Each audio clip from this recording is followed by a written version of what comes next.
વગર કોથળીયા દીકરા દઉં છું મેળડી શું ભલા મને ક્યાં વાત કરે? એવી છે. આ અત્યારે સતુ ભુવા છે. સતુ ભુવાની આ બધાય જોવરાવા છે ને બધે દીકરા દે છે. સતુ ભુવાની હગાઈ એમની સમાજમાં જ થઈ છે. બરાબર. હવે એમને છે ને 2-3 હાળિયું છે એને હાડો નથી. તો મેલડીમાં બધે દીકરા દે છે તેની હાહુ ને 2 દીકરા દે જોડલાના. તો મિત્રો આવા ભુવા બાબાઓ જે છે એ આવા દાવાઓ કરે છે કે જે વિજ્ઞાનને પણ પડકાર ફેંકે છે. જેમ કે અમુક અંગો વિના કોઈ પણ કામ અશક્ય છે, તેમ છતાં પણ આ ભુવા એવું બોલે છે કે કોથળી વિના પણ દીકરા આપવું. તો આ મિત્રો એક પડકાર કહેવાય. હવે આમાં ખરેખર વિચારવા જેવી બાબત તો એ છે કે કોથળીની જરૂર છે એટલે ભગવાને કોથળી આપેલી છે. તો હવે આ ભુવા જે છે એ એમની વિરુદ્ધનું કામ કરવા માગે છે, એટલે કે પ્રકૃતિની વિરુદ્ધનું કામ સાબિત કરવા માગે છે. તો હવે ખરેખર એ માતાજી ઉપર એ પોતે ભરોસો કરે છે કે પછી નથી કરતા, એ પણ એક વિચારવા જેવી બાબત છે. અને એ ઉપરાંત મિત્રો આવા બધા ભુવા બાપાઓ જે છે એ આવા ગરીબ માણસોને, ભોળા માણસોને છેતરી ઉલ્લુ બનાવતા હોય છે અને એમાંથી પોતાનો ધંધો બનાવતા હોય છે. તો આ વિડીયોમાં આગળ હું તમને એ પણ દેખાડીશ કે આવા ભુવા બાપાઓ જે હોય છે એ આવા પોતાના ધામ દરબાર ખોલી લોકોને પ્રસાદી ને એવું બધું આપી અને કેવી રીતે પોતાનો બિઝનેસ ધંધો બનાવે છે, એટલે કે ધર્મના નામે ધંધો કેવી રીતે કરે છે એ તમે ક્યારેય વિચાર્યું નહીં હોય. પણ એ હું તમને આ વિડીયોમાં આગળ કોલ રેકોર્ડિંગ પૂરું છે એ તમે સાંભળજો અને બીજા લોકો સાથે પણ વિડીયોને શેર કરજો, જેથી કરીને બીજા લોકો પણ સમજી શકે કે ભાઈ આપણે આપણી આસ્થા અને વિશ્વાસ લઈને અમુક જગ્યાએ જતા હોઈએ છીએ પણ એનો ધંધો એ લોકો બનાવતા હોય છે.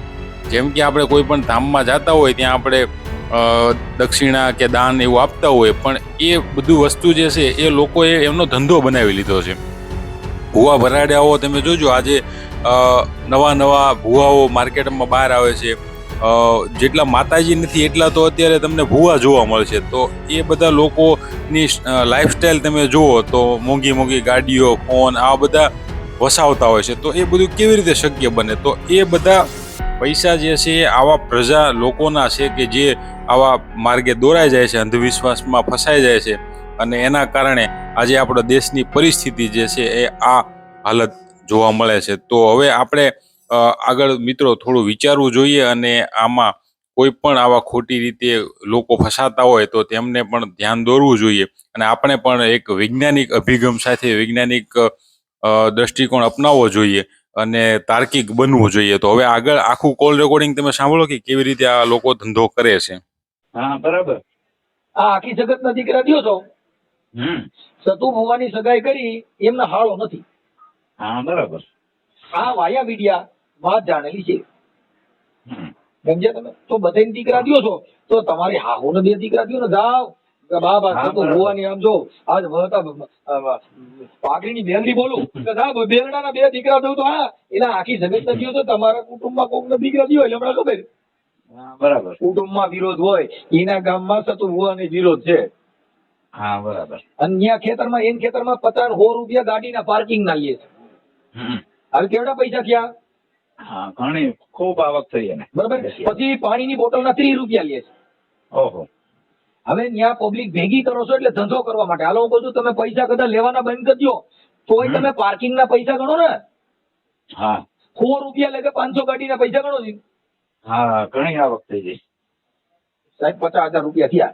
હા 50,000 ની આવક થઈ ગઈ, બેટી આવક થઈ ગઈ. હવે તમે વિચાર કરો 2 દી સુધી પબ્લિક આવે. હા પાણીની બોટલું માણસો અત્યારની આગળ પાણી બધું વેચાતી લેવાનું તો એ આવક કેવડી થઈ? હા ઘણી આવક થઈ. ધંધો કરવા સિવાય કઈ છે નહીં. સાચી વાત છે. અને આ લોકોને કાયદાનો ડર નથી અને જે કઈ ધર્મના નામે ધોતી ખાવાની વાત છે. સાચી વાત છે. તમે એને અટાણ જો મારે સાંભળો હવે અત્યારે કોની દેવી પૂજક ની મેલ દીધું નથી, પણ એને દેવી પૂજક ની મેલ દીધી મતલબ નથી, એને તો પબ્લિક ની આવે છે એનાથી મતલબ છે. ખાલી એક વિડીયો વાયરલ કરીને કે અહીંયા આવવાની જરૂર નથી, ખાલી સતુ ભુવાનું નામ લઈને નારિયેળ ઘરેથી વધેરી દીજો, એક વિડીયો મૂકી પાડ્યો તાલે મને ખબર. હા બરાબર. કે જાઓ કે આજે સતુ ભુવાની મેલડી બોલવો, હે બાપ દાદા ગંદો કોરડા ના ફાધર માં આવો, પણ તમારે આવવાની જરૂર નથી. આ સતુ ભુવાની મેલડી બોલો, મારે કોઈ સીમાડામાં કરતા નહીં. અને જો તમારા ઘરે હારાવાના થાય તો માનજો બાપ મારી દેવી બોલી હતી, બોલો એક વેણ બોલો. બરાબર. તો તરત બોલવું પડે, હે એક વાર મને નિરખી જોઈ લો, હે બાપ મને તાવો મળો, હું મેલડી તમે હાથ આપા મને જોઈ લો અને અહીંયા આવી જાઓ. આ બધી પબ્લિક ભેગી કરવા માટે તમારો અવતાર આવે છે. એકવાર ઈ ખમકારો કરો ને કે ખમા ખમા હું બાપ મેલડી બોલું, એ મારા પબ્લિક નો જોઈ, મારા માણા નો જોઈ, અને ખાલી મારું નામ લ્યો ને જો તમારે ઘરે સારું થાય તો માનજો કે આજ હું જહલા વાઘરીની મેલડી બોલી હતી બાપ. ઈ ખમકારો નહીં થાય, ભેદા કરવાનો ખમકારો. ખમા અહીંયા આવીને એકવાર જોઈ લ્યો, એકવાર મારા દર્શન કરો, બાપ મારો તાવો જોઈ લ્યો, મને જોઈ લ્યો, અહીંયા રૂપિયા દઈ લ્યો, પછી બાપ જોઈ લ્યો તમે ભિખારીના પેટના કરી કાઢું નહીં તો બાપ મેલડી નો કહું. હા હોય ઈ બધું નીકળ્યો. આ બધા દિંડક છે ભાઈ, એને કરવા દે. હોય કોને હવડાવું કે તોડા દે, હવે મારા હાથ ઉપીની પાસે ગાવું. આમાંથી સમાજ બહાર નીકળે તો સારું. આ ભૂવા ભરાડી સમાજ બારે નહીં નીકળે. નહીં નીકળવાનું કારણ છે જેટલા માણસો જન્મે છે એટલા મરે છે. હા જેટલા ભૂવા ભરાડીની લપટમાં આવ્યા ઈ સીમાડામાં જોતા નથી. બીજા કાલે જન્મ લે છે, બાઈને મહિનો રહી ગયો તો મને તો મેળવીએ વારા વારા કર્યા. હા હવે ઈ કેમ બંધ કરો? કેમ કે આ તો રોલ છે. આદિ યુગથી આ બધું આવ્યું. આવે જો આમાં છે ને આ બધા પબ્લિક નું છે કઈ પર્દાફાશ એ જયારે હાથમાં ન આવે ત્યાં લગન આ લોકો અને પ્રજાને વિશ્વાસ નામનું એક જે દઈ દીધું છે. એટલે ભરોસો છે ને મોટામાં મોટી અંધશ્રદ્ધા છે. વિશ્વાસ ખરું. વિશ્વાસ ભક્તિમાં વિશ્વાસ નથી કીધું, એને હા. કીધું કે તમે નામ સમરી લે તો તારે કાંઈ ફિકર નહીં. એને કીધું ભરોસો કરીમાં સતનામ સમજ તો તારે કાંઈ ફિકર નહીં. તો પછી તારા આવ્યા જન્મ મટી આવે.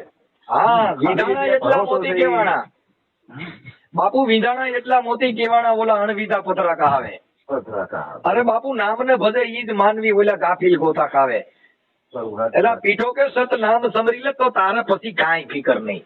શેની આ નાચ જાતના વાળાની, ભુવા ભરાણીની, ધૂપ ધોવાડાની, લોબ્યાન, તાવીજ, માંદળિયા બાંધવા, આપવા રેવા, ટેકું રાખવ્યું, માંડવું રાખવ્યું, કેટલી જાતના દુઃખ છે. આ બંધનમાંથી મુક્તિ મેળવવા માટે એને સદગુરુના ચરણે ગયા સિવાય એનો પાર પડે એવું નથી. એ ગુરુ તર પાર ન પાયો, એ ન પાયો, એ ન પાયો, એ પૃથ્વીના માલિક, એ વાલા તમે રે, એ તારો તો એ એમે તરીએ રે. આવું છે બાપુ. તો મિત્રો આવા જ નવા વિડીયો જોવા માટે અમારી ચેનલને સબસ્ક્રાઈબ કરો અને નોટિફિકેશન બેલને ઓન જરૂરથી કરજો.